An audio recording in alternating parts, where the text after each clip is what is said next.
मनुष्य के जीवन में कई बार ऐसे क्षण आते हैं जब वह अपनी भावनाओं और विचारों को किसी के साथ साझा करने के लिए बेचैन हो उठता है। उसे लगता है कि ऐसा करने से उसका मन हल्का हो जाएगा। पर क्या हर बात को दिल से निकालकर बाहर कह देना सच में इतना फायदेमंद होता है? क्या कुछ बातें ऐसी भी हैं जिन्हें गुप्त रखना ही समझदारी है? कुरुक्षेत्र के युद्ध मैदान में श्री कृष्ण ने अर्जुन को इसी दुविधा से बाहर निकाला। उन्होंने अर्जुन को जीवन के साथ ऐसे गुप्त मंत्र बताए जिन्हें किसी भी व्यक्ति को यहाँ तक कि अपने सबसे करीबी से भी साझा नहीं करना चाहिए। यह मंत्र सिर्फ शब्द नहीं बल्कि जीवन की वह नीति है जो इंसान को हर मुश्किल से बचा सकती है। तो चलिए जानते हैं क्या हैं भगवत गीता के वो 7 गुप्त मंत्र जिन्हें छिपाने से आप अपने जीवन के सबसे बड़े विजेता बन सकते हैं। एक दिन कुरुक्षेत्र के युद्ध मैदान में श्री कृष्ण अपने सारथी बने अर्जुन के साथ बैठे थे। अर्जुन शांत थे लेकिन उनके मन में एक गहरी उथल पुथल चल रही थी। श्री कृष्ण ने अर्जुन को देखा और पूछा, हे पार्थ, क्या सोच रहे हो? तुम्हारा मन इतना विचलित क्यों है? अर्जुन बोले, हे माधव, क्या हर बात को मन में ही रखना उचित है? कभी कभी लगता है कि अगर मैं अपनी सारी भावनाएं और विचार व्यक्त कर दूं तो मेरा मन हल्का हो जाएगा। श्री कृष्ण मुस्कुराए और बोले, हे अर्जुन, यही सोच मनुष्य का सबसे बड़ा भ्रम है।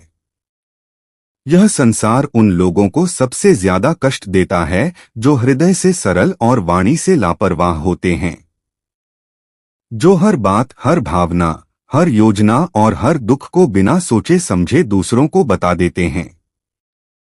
याद रखो, जैसे धन को तिजोरी में सुरक्षित रखा जाता है, वैसे ही कुछ बातों को मन में रखना ही बुद्धिमानी है। क्योंकि बोलना तो हर कोई जानता है, लेकिन चुप रहना एक कला है और जो इस कला में निपुण हो जाए उसे कोई भी पराजित नहीं कर सकता।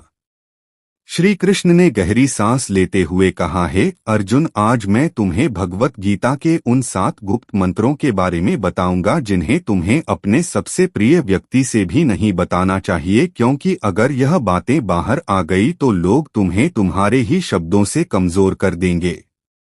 तो चलो मैं तुम्हें बताता हूँ वह 7 गुप्त बातें जिन्हें अगर तुमने अपने भीतर छिपा लिया तो जीवन में कोई परेशानी तुम्हें छू भी नहीं पाएगी। पहला मंत्र, घर परिवार की समस्याओं को गुप्त रखो। श्री कृष्ण ने कहा, कौटुंबिकम दुखम न प्रकाशितम, पारिवारिक दुख को प्रकट न करें। जीवन का यह पहला नियम है कि अपने घर की समस्याओं को कभी भी बाहरी लोगों के सामने प्रकट न करें। चाहे वह झगड़ा हो, मनमुटाव हो या कोई निजी तकलीफ, उसे घर के बाहर जाहिर मत करो। अर्जुन ने पूछा, हे माधव, जब मन में दुख हो तो क्या उसे बांटना नहीं चाहिए? श्री कृष्ण बोले, हे पार्थ, जब तुम अपने घर की कमियां बाहर दिखाते हो तो लोग उन्हें जोड़ने की बजाय और अधिक बिखेरने लगते हैं। वे दया नहीं बल्कि केवल तमाशा चाहते हैं।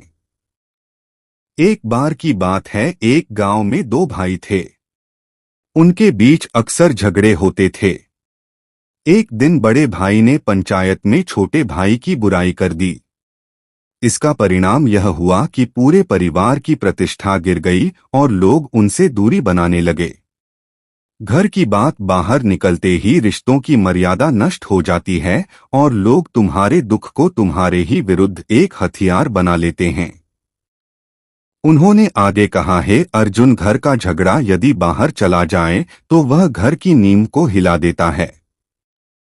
इसलिए चाहे हालात कितने भी खराब हो, अपनी घर की बातों को केवल अपनों तक ही सीमित रखो, क्योंकि बाहर की दुनिया घाव पर मरहम नहीं बल्कि नमक छिड़कती है।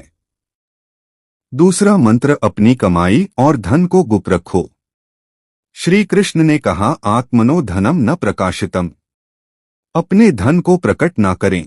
चाहे वह झगड़ा हो, मनमुटाव हो या कोई निजी तकलीफ, उसे घर के बाहर जाहिर मत करो। अर्जुन ने पूछा, हे माधव, जब मन में दुख हो तो क्या उसे बांटना नहीं चाहिए? श्री कृष्ण बोले, हे पार्थ, जब तुम अपने घर की कमियां बाहर दिखाते हो तो लोग उन्हें जोड़ने की बजाय और अधिक बिखेरने लगते हैं। वे दया नहीं बल्कि केवल तमाशा चाहते हैं। एक बार की बात है, एक गांव में दो भाई थे। उनके बीच अक्सर झगड़े होते थे। एक दिन बड़े भाई ने पंचायत में छोटे भाई की बुराई कर दी। इसका परिणाम यह हुआ कि पूरे परिवार की प्रतिष्ठा गिर गई और लोग उनसे दूरी बनाने लगे। घर की बात बाहर निकलते ही रिश्तों की मर्यादा नष्ट हो जाती है और लोग तुम्हारे दुख को तुम्हारे ही विरुद्ध एक हथियार बना लेते हैं। उन्होंने आगे कहा है, अर्जुन, घर का झगड़ा यदि बाहर चला जाए तो वह घर की नींव को हिला देता है।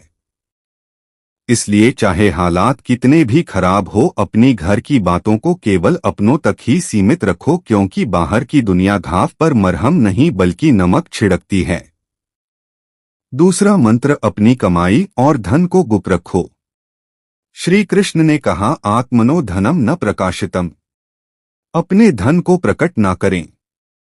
यह दूसरा और सबसे महत्वपूर्ण मंत्र है कि अपनी आमदनी, अपनी संपत्ति या अपनी सफलता का बखान कभी किसी से मत करो। उन्होंने अर्जुन को एक उदाहरण दिया। एक बार एक राजा ने अपने राज्य की धन संपत्ति का बहुत दिखावा किया। उसने अपने खजाने के कमरे सबके सामने खोल दिए। कुछ ही दिनों बाद पड़ोसी राज्यों ने उस पर आक्रमण कर दिया और उसका सारा खजाना लूट कर ले गए। धन जितना गुप्त होता है उतना ही सुरक्षित होता है। उसका दिखावा करना स्वयं को लोभियों और ईर्ष्यालु लोगों के सामने खड़ा करना है। श्री कृष्ण बोले, हे पार्थ, तुम कभी किसी सच्चे धनी व्यक्ति को अपनी कमाई का दिखावा करते नहीं देखोगे, क्योंकि वे जानते हैं कि जहां धन की जानकारी होती है वहां लोभ, ईर्ष्या और संकट भी बढ़ता है। कुछ लोग मदद के बहाने तुम्हारे पास आएंगे, कुछ तुम्हें नीचा दिखाने की कोशिश करेंगे और कुछ केवल इसलिए तुमसे नफरत करने लगेंगे क्योंकि तुम्हारे पास वह है जो उनके पास नहीं। उन्होंने स्पष्ट शब्दों में कहा, धन का सबसे बड़ा रक्षक उसका छिपा हुआ होना है। अगर लोगों को तुम्हारे धन की जानकारी हो जाए तो वे तुम्हारी मानसिक शांति भी छीन लेंगे। इसलिए अपनी कमाई को गुप्त रखो, जिससे तुम्हारा मन स्थिर और निश्चिंत रहे। तीसरा मंत्र, भविष्य की योजनाओं को गुप्त रखो। श्री कृष्ण ने कहा, कार्यस्य योजना न प्रकाशिता, कार्य की योजना को प्रकट न करें।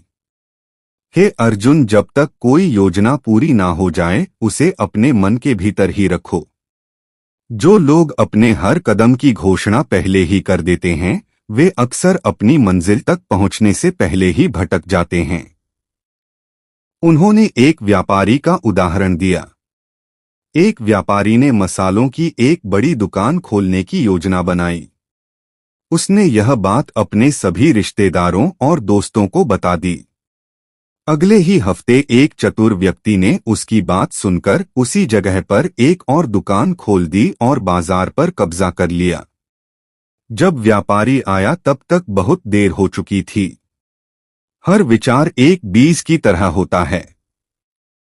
यदि तुम उसे बोने से पहले ही सबको बता दोगे तो कोई उसे कुचल देगा या तुमसे पहले उसका फल ले जाएगा। श्री कृष्ण बोले, योजना की असली शक्ति उसकी खामोशी में होती है। जब तक तुम्हारा काम पूरा ना हो जाए तब तक चुप रहो। अपने इरादे, अपनी दिशा और अपने अगले कदम को केवल अपने तक ही सीमित रखो। इन्हें सबके सामने जाहिर करके तुम बेवजह का बोझ और आलोचना अपने सिर ले लेते हो। यह संसार तुम्हारी योजना की रक्षा नहीं करेगा, ना ही तुम्हारी असफलता की जिम्मेदारी उठाएगा। चौथा मंत्र, अपनी कमजोरियों को गुप्त रखो।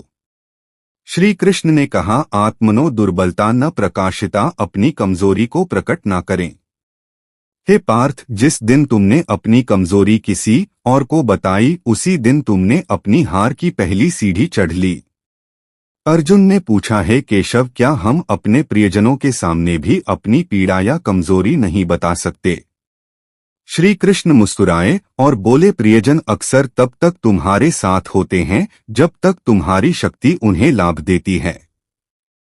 लेकिन जैसे ही तुम्हारी कमजोरी सामने आती है, वही लोग या तो दूर हो जाते हैं या पीठ पीछे तुम पर वार करते हैं। उन्होंने एक योद्धा की कहानी सुनाई। एक योद्धा को तीरों से बहुत डर लगता था। उसने अपने सबसे करीबी साथी को यह बात बताई। कुछ समय बाद वही साथी दुश्मन से जा मिला और युद्ध में सबसे पहले तीर उसी योद्धा की ओर चलवाए, क्योंकि उसे पता था कि कहाँ वार करना है। श्री कृष्ण बोले, कमजोरी तब तक तुम्हारी ताकत है